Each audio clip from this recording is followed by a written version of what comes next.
La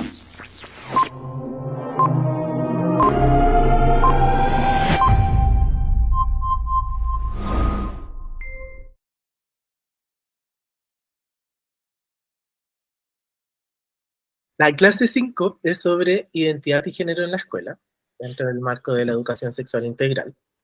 Y a ti te invitamos porque queremos ver en particular, hacer un zoom a lo que ha sido la política educativa Ujú. sobre el tema, particular en esto último que ha hecho el ministerio. Claro. Entonces te queríamos partir preguntando por las orientaciones para el resguardo Ujú. y el bienestar de estudiantes con identidades de género y orientaciones sexoafectivas diversas en el sistema educativo chileno. Ese es el nombre completo. Ese nombre completo, sí. Mira, Partí contándonos cómo fue el proceso de elaboración del material. eso es muy interesante porque hay un paso previo a la elaboración del material. Nosotros estamos en el 23, estoy sacando la cuenta, 2022, por ahí. Bueno, en algún momento hicimos 3 meses más o menos de trabajo en distintas regiones de Chile y en distintas instancias de encuentro con académicos, con profesores y profesoras de Chile, educadoras de párvulo, equipos directivos y de gestión, ¿no? En la formación de temas sobre diversidad sexual. A eso íbamos, a mí me tocó hacer todas las clases en ese sentido, acompañadas de un equipo importante del ministerio desde las distintas unidades. Y lo particular que tenía es que después de todas estas instancias, ¿no es cierto?, de compartir contenido, aprendizaje, etcétera, con los profesores y profesoras, se hacían reuniones grupales y se levantaban información de cuáles eran sus necesidades, expectativas, desconocimiento. Ellos podían hablar y de contar sus experiencias. En la mayoría, y yo te digo en un porcentaje altísimo, habían dos situaciones que se repetían. Una, que sí tenían chiques de la comunidad de diversidad sexual en sus escuelas, más evidente o menos evidente, pero los profesores y profesoras decían, y educadoras también, tenemos, pero no sabemos qué hacemos. Y la otra que aparecía en que cuando querían hacer alguna intervención de acompañamiento, no sentían que tenían ni conocimiento ni herramientas para eso. Levantamos muchísimas, yo creo que son como 800 eh, evidencias de distintos lugares, qué sé yo, San Fernando, Valparaíso, bueno, por montones, con distintos tipos de escuelas. También tuvimos en liceos técnicos, profesionales, etcétera, etcétera. Y ahí después, en la unidad de inclusión y participación del ministerio, dependiente del gabinete, nos sentamos a pensar, ¿y qué hacemos con todo esto? ¿Cómo podemos hacer una devolución? Yo en ese momento había sido invitada a la unidad para liderar y trabajar con el equipo que íbamos a escribir las orientaciones. Y bueno, a partir de eso, entonces, yo me parece que yo ya estaba escribiendo, había una revisión y todo lo demás, pero se modificó. Porque al recibir todo eso, lo que dijimos, y bueno, lo que yo me acuerdo perfectamente en mi respuesta, pues yo dije, yo creo que desde mi corazón pedagógico tengo que hacer algún escrito, instrumento que le llegue a los profesores y profesoras que son mis colegas, dándole respuesta a sus necesidades concretas que tienen, no lo que nosotros desde el ministerio pensamos que era lo mejor para ellos y ellas, sino para dar una respuesta a sus expectativas y necesidades concretas que aparecían ahí. Entonces ahí, con ese escrito de corazón a corazón pedagógico, empezamos a modificar en el equipo de la unidad lo que se había escrito y lo fuimos transformando y prontamente dijimos, bueno, vamos a hacer el documento madre, que es lo que tú llamaste recién, como estas orientaciones para el resguardo del bienestar, que era muy importante para nosotros, porque la preocupación de los profesores y profesoras, aún sin saber, lo que les preocupaba era la calidad de vida y el bienestar de esta comunidad de estudiantes en sus escuelas, lo cual es muy importante que lo digamos, porque a veces la gente, yo escucho, que dice los profesores y profesoras de Chile no saben, pero el no saber no es un indicador de no estar con un corazón cercano y preocupado y preocupada. Entonces, para mí era muy importante porque son mis colegas y porque mi trabajo profesional ha sido la formación de profesores y profesoras en Chile, desde cuando fui directora de carrera, etcétera, etcétera. Entonces, era muy importante esa situación. Y ahí, entonces, surgió la posibilidad de hacer documentos que los llamamos cartillas de profundización temática. Es decir, si aparece que no saben leyes, una para leyes. Si aparece que no saben conceptos, una cartilla de conceptos, etcétera, etcétera, etcétera. Y ahí fueron apareciendo hasta las 6 primeras que quedaron en la posibilidad de agregar otras. Pero no ha continuado. Esa es una preocupación que tengo porque es una lástima. Porque a mí lo que me gustaría en esta instancia es que quedara súper claro, ya por lo que escuchamos, ¿no es cierto?, cuando hubo todo el problema con las orientaciones, que había una no comprensión de las orientaciones. Estas orientaciones fueron hechas como si hiciéramos un diplomado o un postítulo de formación docente. Estas fueron hechas para los profesores y profesoras como su pequeño, no sé, diccionario, como un curso, así lo pensamos, como un curso de que un profesor que diga, mira, se cruza de brazos y dice, no sé nada, bueno, aquí tienes las orientaciones, si quieres profundizar más en este tema, hay esto, en otro, el otro. Entonces, en realidad, esto no es para trabajarlo en clase, esto no es parte del currículum, por eso que es muy importante el dejarlo completamente claro. Este es un acompañamiento al docente y a la docente que quieren genuinamente acompañar a sus estudiantes, acogerlos y procurar una calidad de vida de respeto en sus derechos y en sus expectativas de vida también, en sus sueños. Entonces, es muy bonito porque en realidad este material se podría transformar en un diplomado o postítulo de formación docente para profesores. ¿Y por qué a mí me preocupa tanto? Porque las mallas curriculares, cuando se revisan a lo largo de las distintas carreras de pedagogía en las universidades, este curso de formación en esta temática con carácter de obligatorio no existe. Las universidades que los tienen como cursos optativos, FG, complementarios, como los llamen de distintas maneras, lo cual te hace una preocupación importante porque en el fondo lo que nosotros tenemos que evitar que los profesores en formación queden con un espacio vacío de una situación concreta que en la sala de clase cada día es más recurrente. Entonces, como decir, yo voy a formar profesores de matemática, pero no voy a dar el curso de números porque ellos lo van a tener que elegir. Así de grave. Entonces, porque la formación docente debería dar respuesta a las expectativas que hay en 4 o 5 años más en la escuela en tu país. O sea, las mallas curriculares deberían pensar no en el hoy, sino en el mañana, para cuando después de 4 o 5 años de formación docente tengan los contenidos y la expertise en acompañar los procesos, no solo de aprendizaje, no solo de contenido, sino también en la parte más amplia de lo que es un niño o niña en esa escuela. Entonces, espacios de resguardo, de cuidado, etcétera. Entonces, fue muy bonito y yo soy muy feliz de recordar esto, me hace mucha alegría, la verdad, porque no existían las orientaciones del año 2017, fueron orientaciones que van más a la sala de clase, son otra línea, son otras orientaciones de mucho valer, pero era diferente. Aquí lo pensamos de esta forma como acabo de explicar, que es un documento o varios documentos que después aumentaron en acompañamiento a los profesores y profesoras de Chile, educadoras de párvulos que habían solicitado en esta formación material. Siempre nos pedían material para leer.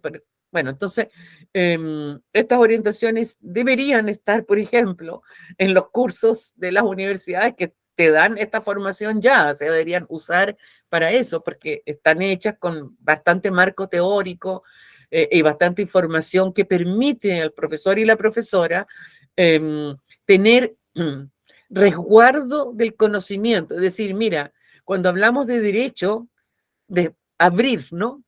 Una mirada a la historia y saber los avances que han habido en las leyes internacionales, las leyes nacionales. O sea, cada punto, cada documento de profundización temática ahonda en esa.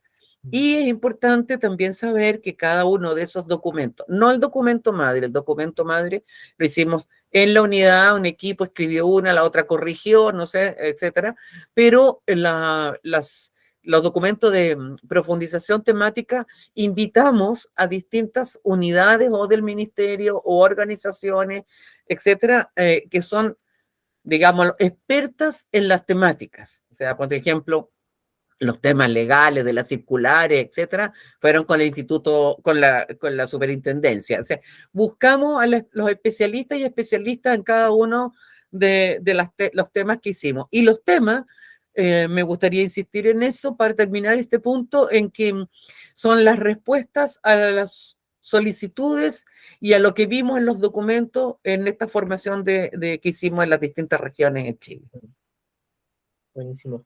Sí, es curioso que cuando fueron lanzadas y todo este revuelo que generó y las críticas que llegaban, Claro, eran puras personas que no eran profesores. Y, exactamente. y quedó Claro. clarísimo que no estaban viendo que esto era como, claro, como una forma de entregar como más recursos, herramientas para quienes se enfrentan con esta. Exactamente, exactamente. Y que fue una respuesta a lo solicitado por las comunidades académicas, por los docentes, ¿no es cierto?, en las distintas instituciones. Entonces, es bastante curioso porque, bueno, hablaban de los niños y las niñas y de la sala de clase. Esto no tiene que ver con eso, para nada. Es como que tuviera llegado un diplomado de posgrado para profesores y profesoras de Chile en esta temática.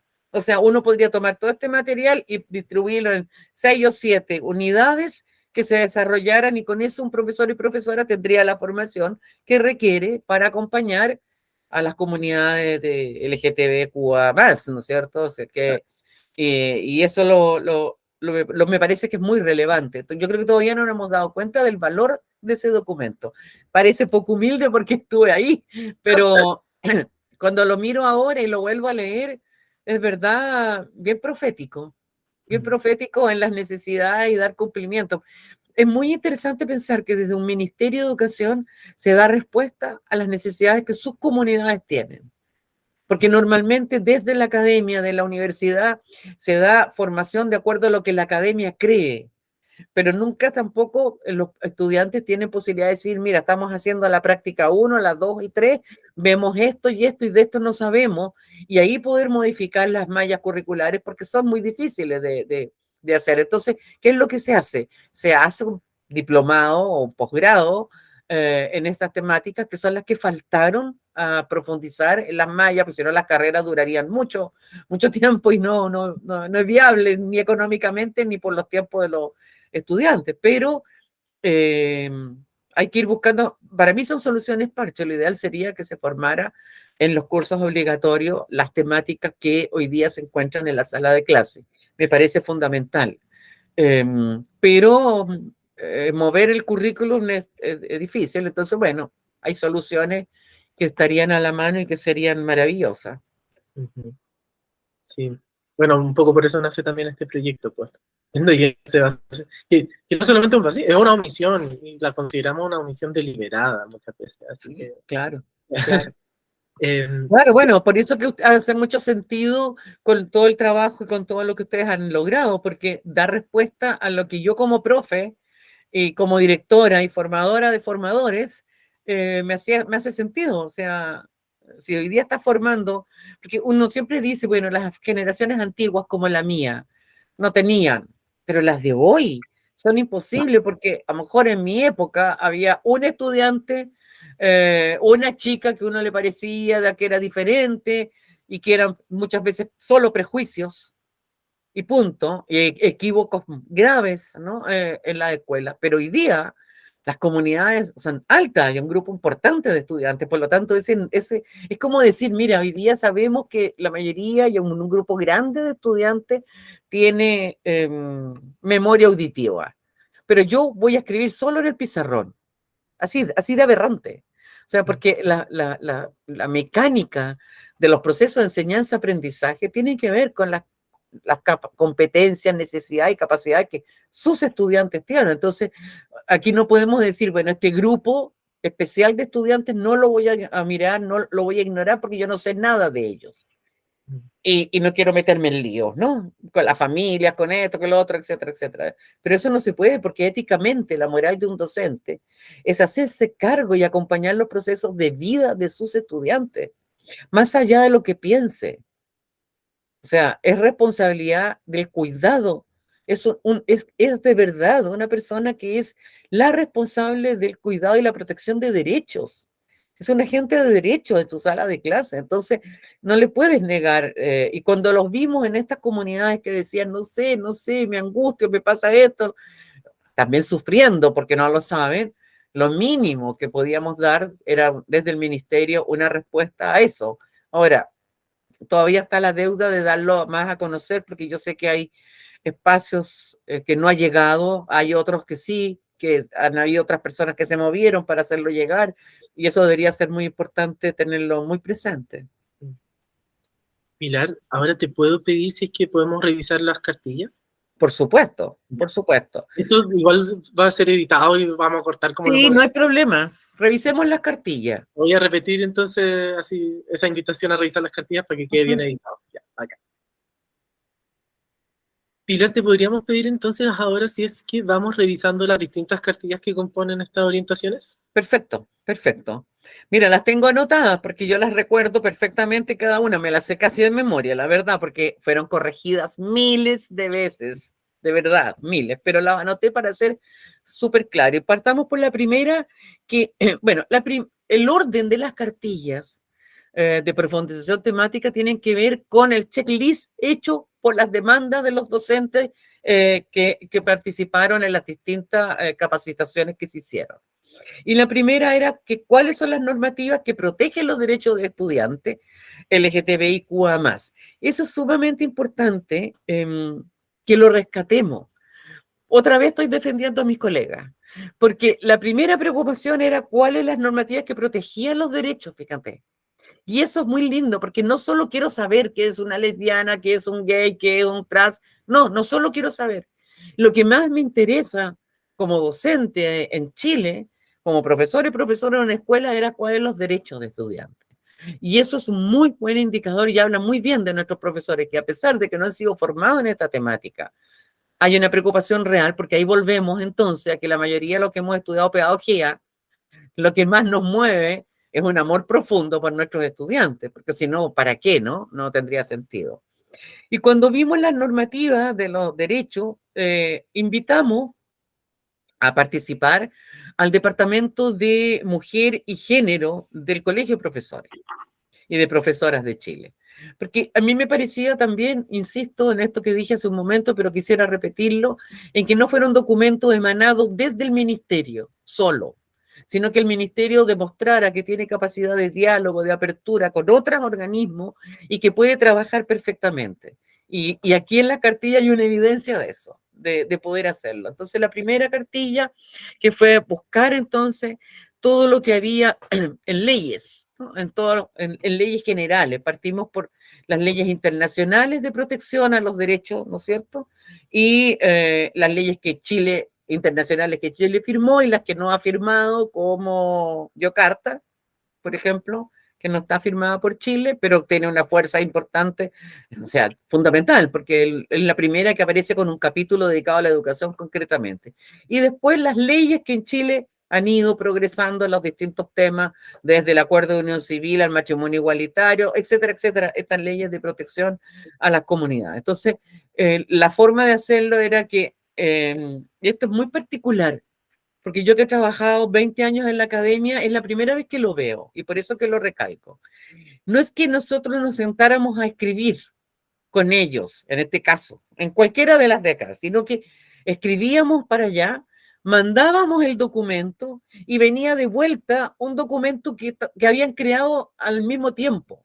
Y esos dos como documentos, mira qué bonito, primero por las confianzas, porque en realidad uno entrega algo, eh, pero no en el aire, porque no siempre nos conocíamos tanto, después terminamos conociéndonos mucho, pero se hizo como un acto de confianza en el trabajo que estábamos haciendo en la unidad de inclusión y participación, pero esto es bien, no sé, progresista, porque en la academia yo jamás habría entregado un documento mío así, y aquí se hizo así. Entonces fue muy bonito porque después voy a usar una palabra que es la que yo siento que ocurrió, se entrelazaron ambos documentos y salió el documento final para la cartilla. Entonces, y fue bastante trabajo, porque imagínate que unirlo los dos y después volver a leerlo, volver a corregir, y esto a su vez, luego las 6 cartillas y el documento madre fueron revisados por distintos ministerios de la mujer, de justicia, pasó por un montón de partes y también por distintas unidades del ministerio, así que este fue un largo proceso, porque cuando creíamos que estaba terminado, que ya ponte tú el colegio de profesores, el departamento de mujer y género estaba súper bien, estábamos de acuerdo y todo lo demás, yo decía también, etcétera, venía esa otra revisión con bastante gente especialista, docentes de academia también, especialistas en la temática, y ahí hay que volver a cambiar la palabra, etcétera, etcétera, etcétera, etcétera. Entonces fue cada una un largo proceso y yo te diría del mayor desgaste de trabajo, de horas de trabajo, de lectura y de apertura para buscar un consenso en que digamos, mira, sí, aquí están todas, efectivamente, todas las leyes de protección. Esa es la primera. Y la segunda, y ahí fuimos, insisto, en el orden de mayor urgencia y repetición. O sea, lo primero que pedían eran las leyes de bienestar. Y después fue muy gracioso porque los profesores nos decían, bueno, cuando yo veo las letras del LGTBQBA+, yo pienso en el abecedario. Estas letras en su cabeza hacían con un link abecedario. Pero aunque parezca increíble, no sabían qué es lo que era cada letra.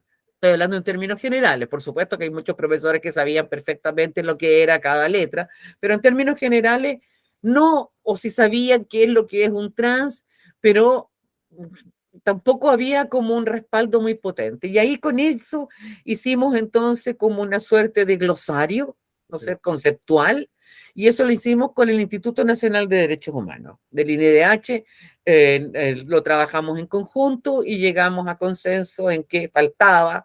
Me acuerdo que había una palabra de el afecto. Los profesores pedían que les explicáramos el afecto entre personas de la comunidad de la diversidad sexual. Y entonces incorporamos palabras que no son propias de este glosario, ¿no? Uno piensa lo que es cada persona que ama, no sé, a otro de su mismo sexo. Todas estas definiciones que tenemos, pero los profesores ingresaron demandas de otras palabras que no pensábamos que iba a estar en ese concepto. Y era muy bonito porque entonces es respetar a esta comunidad como con un valor, y por eso que nosotros pusimos de orientaciones sexoafectivas diversas, porque ellos fueron capaces de rescatar el tema más allá de lo sexual, sino de lo amoroso y la capacidad de amar a un otro como persona, por ser persona, porque te sientes atraído más allá de las definiciones, etcétera, etcétera. Entonces a mí me emocionó mucho cuando empezaron a llegar ese tipo de cosas, porque era lo contrario a lo que vemos en la sociedad, ¿no? Una sociedad que solo ve una sexualidad reproductiva, pero que está carente de amor, carente de decir, ah, qué lindo, dos personas del mismo sexo, pero se aman tan lindo, son tan cuidadosos, cuidadosas, etcétera. Normalmente se vuelve otra vez a lo que nosotros en la sala de clase hablamos de la cintura para abajo, pero el ser humano es de aquí arriba hasta la punta de los pies, y la expresión amorosa es completa. Entonces, agregamos bastantes conceptos que no están en lo que normalmente se aparece, ¿no? Ahí, Pilar, me da la impresión que cuando uno habla de temáticas de diversidad sexual, la gente quiere finalmente hacerse como un marco comprensivo de la sexualidad en su conjunto, en su totalidad. Se Claro, llega con la LGBT al tema, pero, claro.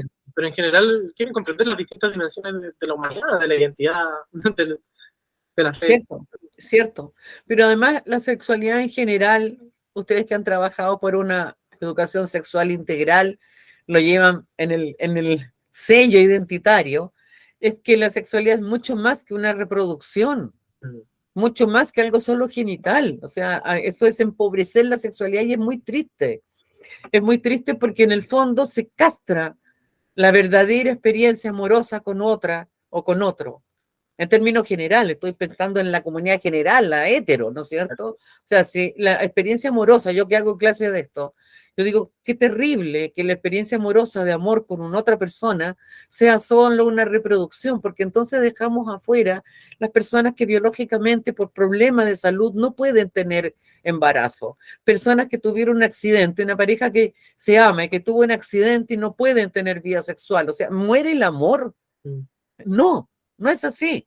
Entonces, es empobrecer al lugar de enriquecer y darle un valor tan maravilloso como es la capacidad de amar a otra persona. Entonces, es muy triste. Entonces, ya no entra solo nuestra comunidad de diversidad sexual, entra la humanidad entera y entran ellos mismos que están criticando en empobrecer este amor. Entonces, es más, no sé, una vez un profesor me dijo, lo que se está hablando es más animalesco que humano. Yo jamás he olvidado esa palabra. Y es verdad, es más instinto que la capacidad amorosa de ponerlo. Y además fue muy bonito entonces que los profesores y profesoras nos pidieran palabras concretas que abarcaran esto que estamos hablando. En la tercera cartilla de profundización temática ya fuimos ya a las circulares, porque nos pasaba, y se llama ¿qué oportunidades entregan las circulares número 707 y la 812 para la protección de estudiantes? Siempre, si usted te das cuenta, está el tema de protección, de cuidado, ¿no? En ese sentido. Pero nos pasaba que profesores y profesoras y educadoras no conocían las circulares que llegaban más al equipo directivo o a los equipos de gestión curricular, pero no bajaban al profesor jefe, etcétera, al profesor de asignatura, etcétera, etcétera. Y ahí lo hicimos, por supuesto, con la Superintendencia de Educación, que son de donde emanan las que las hicieron, las construyeron, y fue súper bonito trabajar con ellos también, porque en algunas capacitaciones que hicimos fueron de la superintendencia y hacíamos un mix entre la superintendencia y lo que yo iba diciendo en las capacitaciones. Y ahí entregamos entonces una explicación donde se tomó cada una de las circulares y se tradujo a lo que un profesor o profesor requiere saber, y también hicimos una profundización en lo que sostenedores y equipos directivos y de gestión de las escuelas requieren saber. Es decir, esto dice esto, no se puede hacer esto, si se hace esto, hay una suerte de cobro, de no sé qué, de castigo económico a la escuela, etcétera, etcétera. Entonces, si ves, hay tres que son muy prácticas para la comunidad educativa, para profesores y profesoras, pero también pensamos en otras personas que no hicieran parte de los equipos directivos, que fuera el profesor de matemática, de lenguaje, el de segundo básico, el de cuarto básico, las educadoras, para nosotros era muy importante también, y ahí hay un debe todavía en la formación de educadoras en Chile y Ecuador. Uno dice más educadoras porque lamentablemente este país ha tenido muchos problemas para dar oportunidades de práctica para chicos que estén estudiando en la carrera de educación parvularia. Los ponen acá en cosas de biblioteca, no sé, de apoyos administrativos, porque en la lógica, otra vez, estereotipada, no puede haber un varón como educador de párvulos. Cuesta mucho encontrarle práctica. Bueno, la cuarta era un acto de esperanza. Porque nos decían, pero es posible, de verdad, es posible tener comunidades educativas que entren en este cuidado, en esta relación de protección y hacerme cargo de proteger los derechos de mis estudiantes. Entonces ahí trabajamos con evaluadoras de dos macrozonas, la macrozona centro-norte y la macrozona centro-sur de la Agencia de Calidad. Y ellas eligieron y nos mostraron experiencias actuales, reales, que son exitosas en que sí esto es posible. Y es posible si se hace esto. Entonces, cada escuela contaba, hicimos esto, hicimos la Plaza de los Derechos, qué sé yo, distintas cosas en actividad en cada su escuela, y no tenemos problema. Aquí nadie se reprime, las familias trabajan con la comunidad escolar, y las familias que tienen chicas o chicos, o qué sé yo, de la diversidad, son hijos o hijas, lo que participan activamente y los demás aprenden de lo que viven. O sea, lo que nosotros pensamos que no es, que es imposible, lo que se dijo en toda esta revolución con las orientaciones, bueno, cuando hay una apertura y hay un trabajo que se hace con la comunidad parental, tutores, de padres y apoderados, etcétera, sí funciona. Y ahí en esa cartilla, que en la 4, están estas experiencias reales que hoy día están funcionando y que son preciosas. Cuando uno las lee, uno dice, pero qué maravilla. De hecho, cuando hicimos el lanzamiento, habían 2 de las directoras de 2 de esas escuelas que aprovecharon de entrevistar y saludar gente y hacer contacto, porque ellas son una máquina de contacto y fue súper lindo de hacerlo. Y después nos queda la 5ª y la 6ª, y ahí bajamos a temas que nos preocupaban, que tiene que ver con salud mental. Muchos de los profesores y profesoras decían de que tampoco los psicólogos educacionales sabían de cómo acompañar este tema, que era un tema súper delicado, súper doloroso. Lo que nosotros conocemos y que sale en la publicidad son todas estas pérdidas que hemos tenido brutales, que tú dices, pero ¿cómo puede pasar que esta escuela no fue capaz de decirle otro nombre para que se sintiera persona al social? No sé, que son, no se pide mucho. Es tan poco lo que se pide para que un chico o una chica sea feliz en una escuela, que tú dices, qué pérdida, ¿no? Qué dolor acompaña también no solo a la familia, sino a ese profesor o profesora que uno de esos estudiantes se suicide. Entonces, en eso trabajamos y invitamos a la Fundación Todo Mejora y Fundación Meridiana, que son fundaciones dedicadas al acompañamiento de salud mental, evitando el suicidio, acompañando a las escuelas, etcétera, etcétera. Ellos son los que más saben de este tema. Todo Mejora tiene una larga experiencia en la escuela, o sea, porque también los profesores somos bien curiosos, porque inmediatamente decimos, bueno, no, pero este es un chico que es psicólogo y es muy joven, no sé lo que sabe de esto.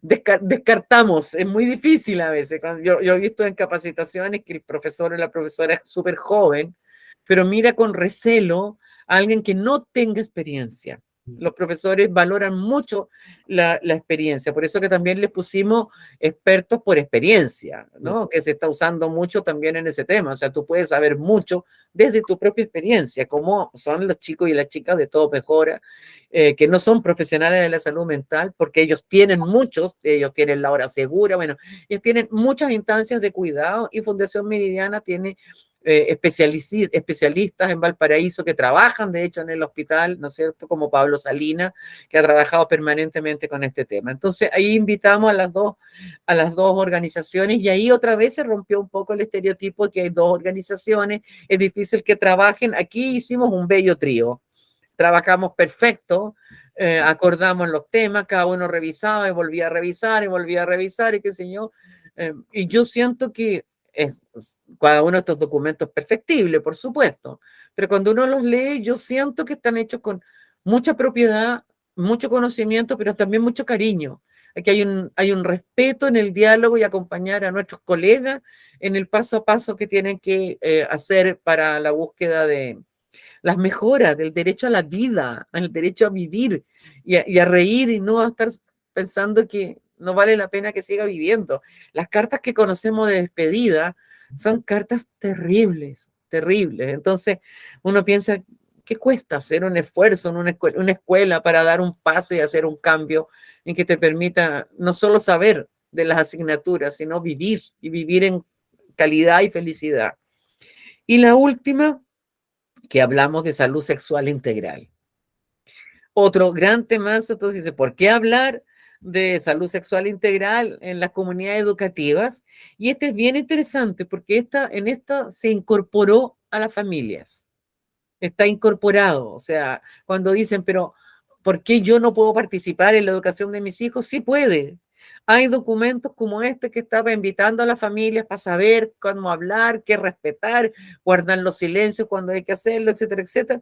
Y ahí buscamos el apoyo a la organización de Acción Gay, que es lo que ellos han trabajado muchísimo en este tema, pero también algunos académicos y académicas que hacen parte de cursos, diplomados, magíster en las distintas universidades.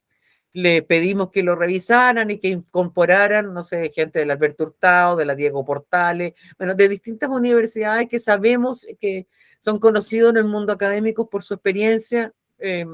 Los invitamos y ellos leyeron, corrigieron, nos revisaron, etcétera, etcétera. Entonces, esas son las 6 que es interesante porque se rompió el esquema de un documento ministerial que baja, ¿no?, como del cielo a la escuela.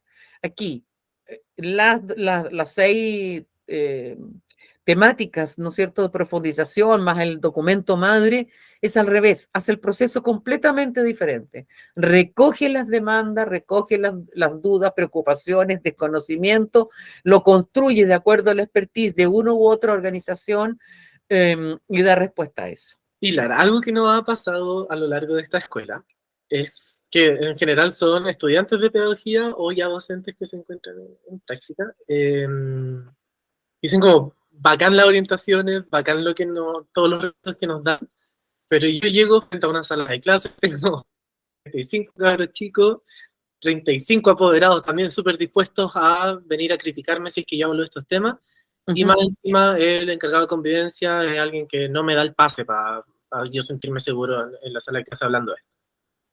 ¿Qué puede hacer alguien que está escuchando esto, que va a leer las orientaciones, pero no quiere que le corten la cabeza cuando va a trabajarlo? Absolutamente razonable. Mira, yo soy profe, pero además soy orientadora.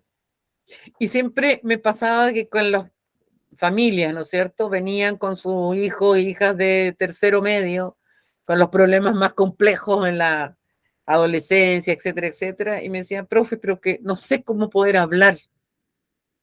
Y yo siempre respondía lo mismo, es tarde.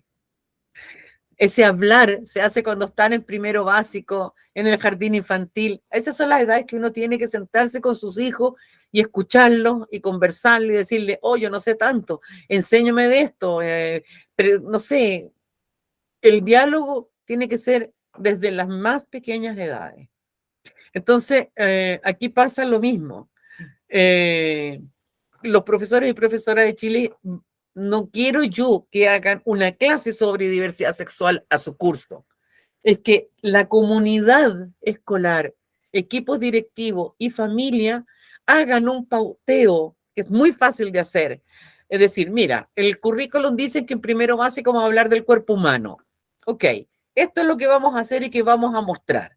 Curso 2, no sé qué, no sé cuánto. Las escuelas exitosas que vimos en esta cartilla, lo que hacían era construir el desarrollo de actividades de aprendizaje para la comunidad paso a paso. Yo no junto a todos mis apoderados. Yo fui directora de colegio muchos años antes de la universidad. Si tú juntas a los profesores de primero básico con los papás, perdón, de primero básico con cuarto medio, estás perdido, porque son mundos completamente diferentes. Por eso que en muchas escuelas, y uno ve colegios que tienen reunión de apoderados por ciclo. Pero yo creo que para estos temas, mira, me estoy acordando de una experiencia que yo tuve, que queríamos hablar del tema de la llegada a la primera menstruación. Y entonces, en el curso que hicimos con los apoderados, se decidió con los apoderados que los papás iban a ir con los hombres del curso, aunque ellos tuvieran una hija mujer. Porque eso era importante. Uno me decía, pero profe, yo tengo una niñita. Sí, pero hoy día tu niñita va en manos de las mujeres del curso. Y separamos hombres con hombres, mujeres con mujeres. Fíjate que llegamos a la conclusión hace harto tiempo ya de que nunca, por ejemplo, los niños habían visto una toalla higiénica. Y los papás se la mostraron. Y fue súper lindo porque algunos papás decían, mira, yo cuando voy al supermercado a final de mes o qué sé yo compro siempre las toallas que mi señora necesita y que mi hija necesita. Y estas son las que compro. Y los niños miraban increíble. Esos pequeños gestos de formación sexual, de respeto al otro, son importantes porque esto no es para las mujeres, la menstruación no es para las mujeres, solo. O sea, también tu pareja los hijos o hijas, qué sé yo, tienen que estar incorporados. Entonces, yo creo que cuando pensamos en el profesor o profesora frente a un curso que tiene 35 chiquillos y 35 papás, ¿no es cierto? O 70 si vienen en pareja, no es así. Eso hay que sentarse e ir pensando. Ciclo de vida, Ujú.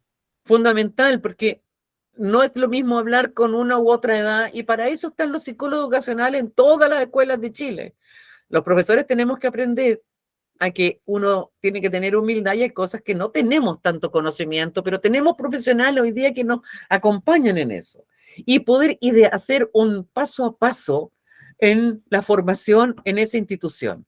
Cuando eso funciona, y yo puedo poner de acuerdo, o sea, mira, un buen profesor jefe, hacer reuniones de apoderados es una de las cosas más difíciles, porque son fome, los que hemos sido apoderados, yo me aburría, te lo prometo, fome, siempre terminan en las cuotas, en el paseo de final de año, en ese tipo de cosas, y las fundamentales no se tocan.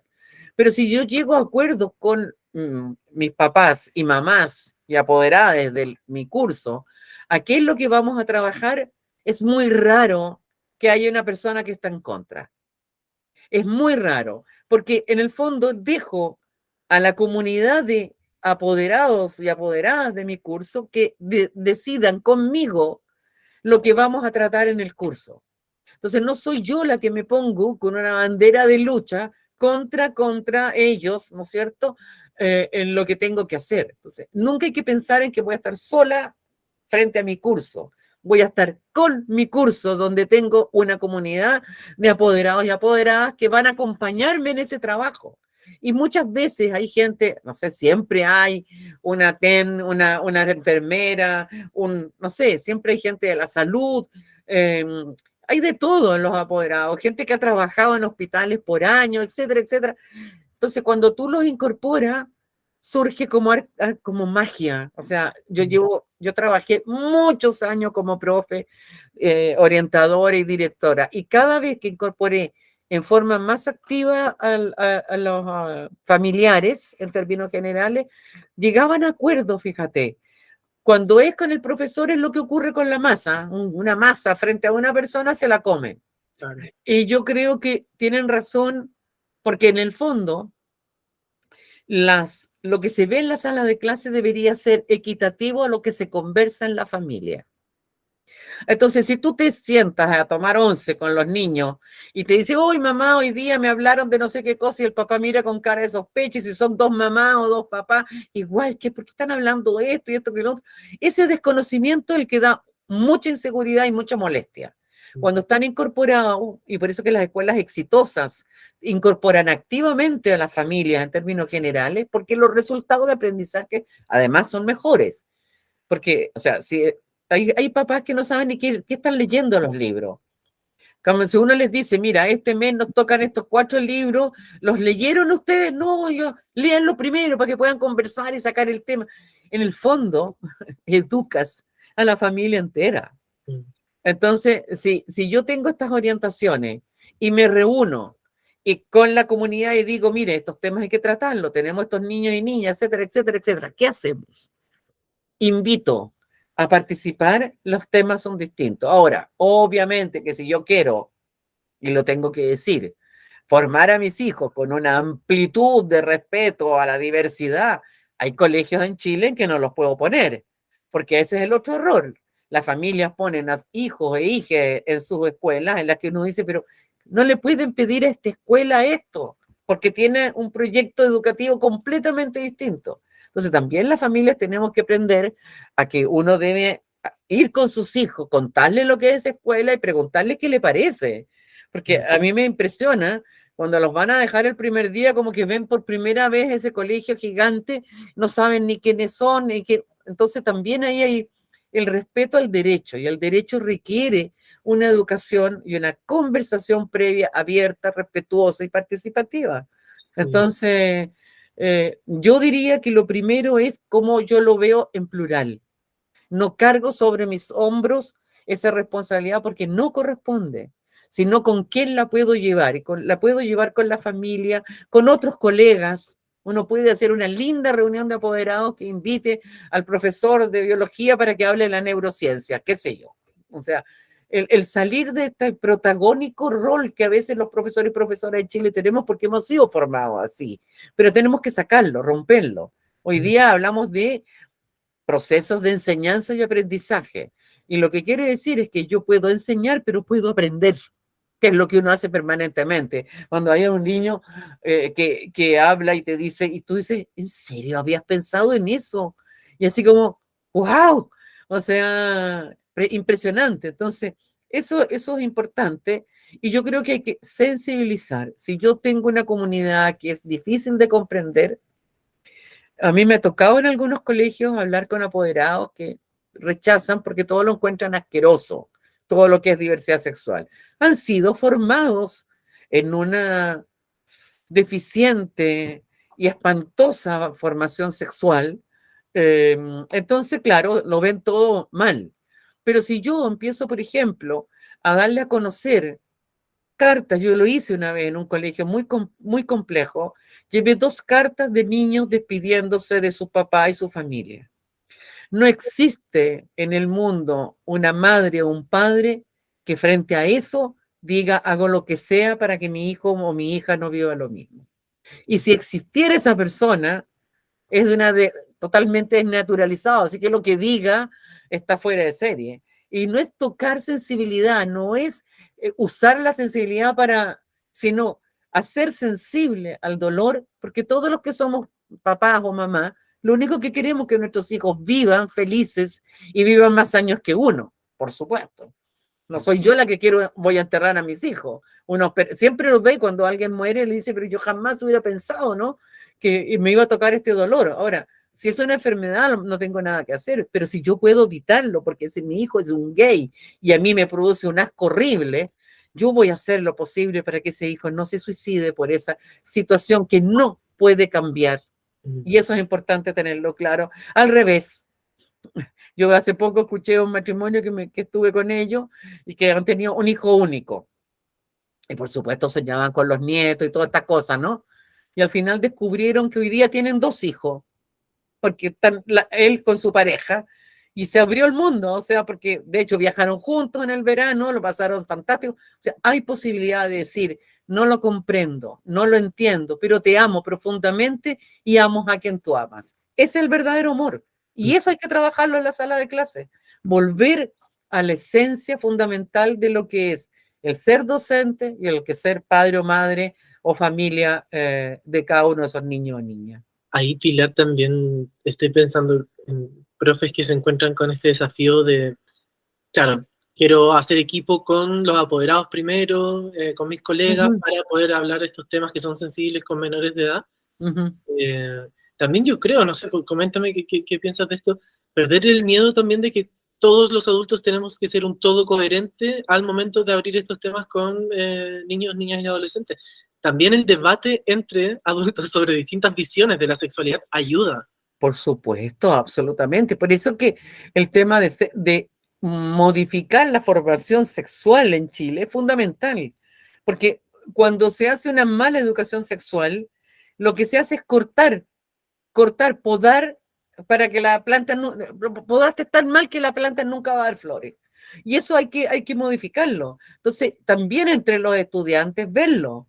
O sea, ser capaces de reconocer las grandes personas. O sea, hoy día se dice porque, no sé, que ha habido en la historia, ¿no es cierto?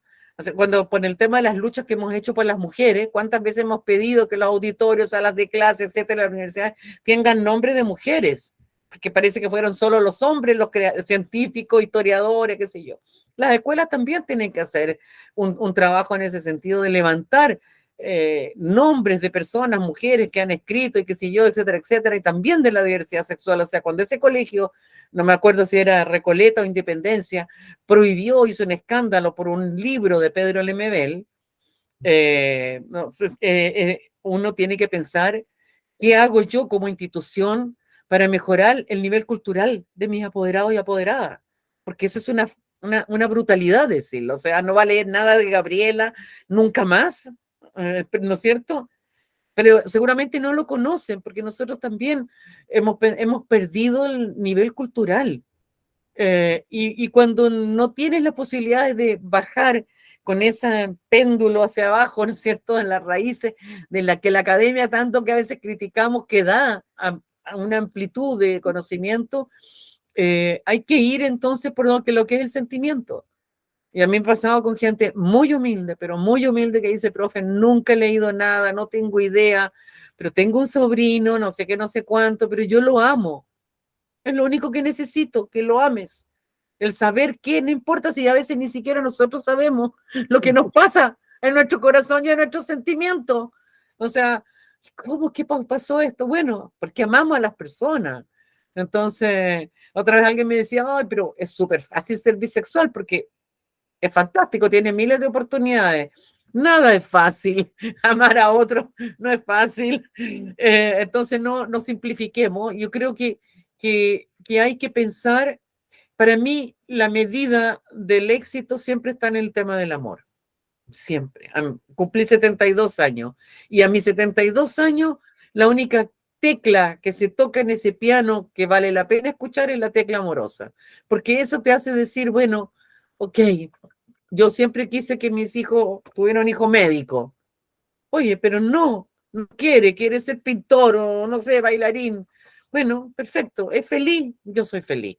Y eso, la maternidad más pura y la paternidad más pura, y no estoy hablando de la maternidad solo física, sino la emocional para las mamás y papás que tienen sus hijos adoptados, que son amados con locura porque fueron elegidos, y eso es muy lindo.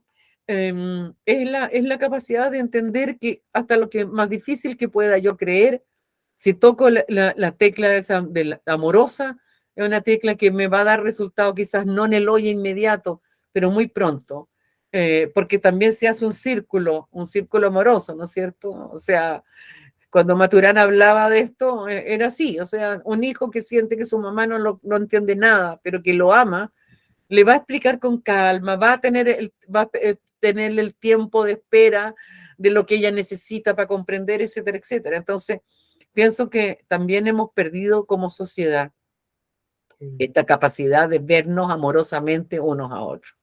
O sea, hoy día se sigue pensando en lo que es el neoliberalismo, ¿no es cierto? Vales por el auto, la mejor casa, no importa, estás endeudado a 30 años para pagar esa casa, pero es fantástica. Y yo creo que tenemos que despojarnos de eso porque eso nos hace malas personas y eso nos hace sufrir mucho. Y abrir las redes amorosas que de verdad son las únicas que nos hacen vivir sonriendo a pesar de los pesares. Perfecto, Pilar. Yo creo que está súper claro la conversación y muy provechosa, así que te agradecemos mucho por haber sido parte de esta Y yo, invitación. gracias a ustedes por la invitación, por la confianza, también por el cariño, ¿no? Nosotros tenemos muestra de que cuando hay cariño, hay como que nos conociéramos toda la vida. Y eso es muy bello, es que es muy bello de verdad. Y para lo que ustedes necesiten, yo estoy siempre disponible, más allá que hoy día no esté en el ministerio.